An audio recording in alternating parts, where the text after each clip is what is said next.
இங்கே பாருங்கள், இது வந்து நான் ஊனி வச்ச செடி கிடையாது. அதுவாக தானாக வந்து இந்த இடத்துல விதை கொஞ்சம் காய வச்சுருந்தேன். அதில் 1, 2 தப்பி விழுந்து அதுவாக தானாக முளைச்சிருக்கு. இது நாட்டு சுரைக்காய். சைஸ் சின்னதாக தான் இருக்கும், ஆனால் ரொம்பவே வந்து டேஸ்ட்டாக இருக்கும். இது இன்றைக்கி நம்ம வந்து நம்மளோட சமையலுக்காக பறிச்சுக்கிறோம். எப்படி பறிக்கிறது?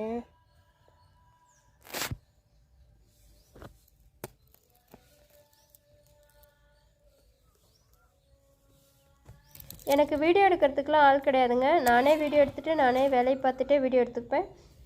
அதனால தான் கொஞ்சம் சிரமப்பட்டு பறிக்க வேண்டியதாகிடுச்சு.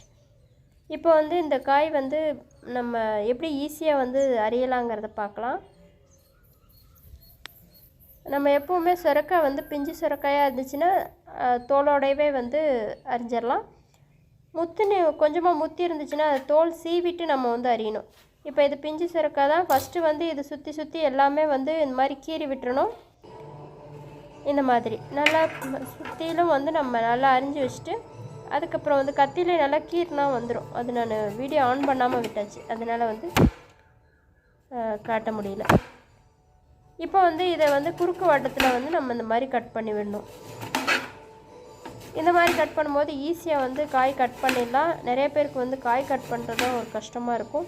இப்படி வந்து ஈஸியாக ஒரு காய் வந்து ஈஸியாக கட் பண்ண ஏதாவது ஒரு மெத்தட் ஃபாலோ பண்ணிங்கன்னா உங்களுக்கு சிரமமே தெரியாது.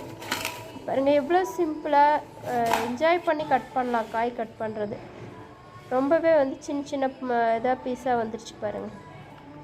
இதே மாதிரி ட்ரை பண்ணி பாருங்கள். இந்த வீடியோ பயனுள்ளதாக இருந்துச்சுன்னா லைக் பண்ணி, ஷேர் பண்ணி, சப்ஸ்கிரைப் பண்ணுங்கள்.